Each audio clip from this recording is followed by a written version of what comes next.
Hello and welcome to glennzb TV, the show that puts glennzb up your Periscope. I'm bringing New Zealand to the world and the world to New Zealand. I screwed my headline up.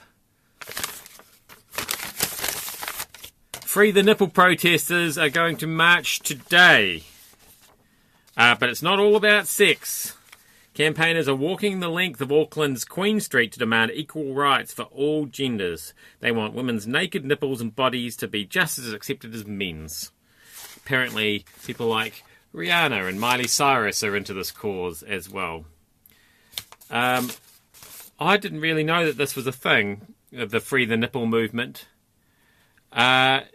Turns out... Oh, don't beg, Digital Age TV. It doesn't become you. Turns out, if you research these sorts of stories too much, your web marshal starts wondering why you're Googling nipples.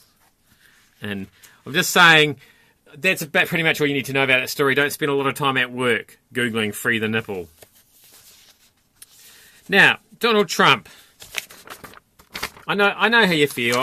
You're facing a bit of controversy after talking to Taiwan on the phone and various other world leaders for that. But you breached protocol, perhaps. But I know how it is. You didn't call them. They called you. The same thing happens to me with HRV, the home ventilation people. They keep ringing up, and although I've asked them not to ring me because I already have a home ventilation system, you just can't. You still can't get off the phone. They've got all these techniques. And I imagine it's a bit the same when Taiwan rings. You know you're not really supposed to be talking to them, but they start out with, "I'm not trying to sell you anything," and you go, oh, okay then. Anyway. Great news, newspapers. There's a hunt for a great white mega shark. That's right. It's believed to be roaming the coast of New Zealand, somewhere just off Stewart Island. It's larger than a boat. Might even be almost 10 metres long. Now, this is great news for the newspaper because then they can put the shark pictures at the top of the front page. Because they love doing that. Sharks and supermodels. If we can just lose a supermodel off the coast of Stewart Island, that'll be even better. We'll have the double. And hopefully we never find the shark. Because then they can just keep it going and going and going. That's awesome.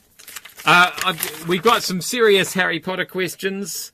Now, this isn't just a random YouTube video. Brian Tamaki. He's a reverend? No, minister? No, a pastor. Pastor? Anyway, the leader of Destiny Church, Brian Tamaki, has talked about the perils of Harry Potter in his new book. That's right. You can buy revelatory notes by Bishop. Oh, Bishop. That's what he is. Bishop Brian Tamaki. For $60. It's only $60, that book. I bet it's a real Dan Brown style page turner too. Anyway, one of these revelatory notes, Demons in My House, contains warnings about that wizard Harry Potter. He's a tool to recruit people toward evil, of course, Harry Potter. None of those are actually my questions about Harry Potter. My question is he in this latest movie or not?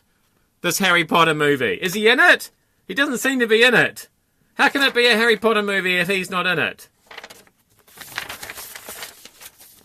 Finally, in social network advice, Norbert Hofer has been defeated in the Austrian presidential election.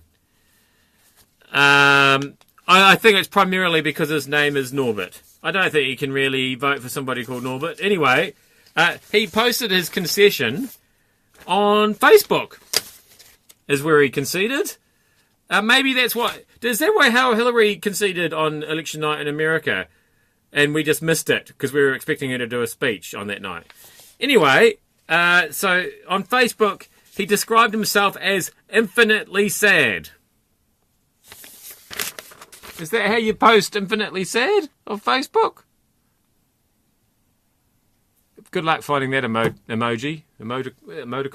What's the difference between an emoticon and an emoji? I don't know. I never use them. I don't like them. That's because I'm an old fuddy-duddy. Anyway, so he's infinitely sad. It looks like Austria's had a look at this whole move to the right, and they've said, not for us. And if I learn anything from The Sound of Music, I know that Austria doesn't like to be told what to do. Certainly no, the members of the Von Trapp family don't. They'd rather walk across the mountains than be told what to do. I am glennzb. Thank you for having me up your Periscope. And I will see you back here again tomorrow.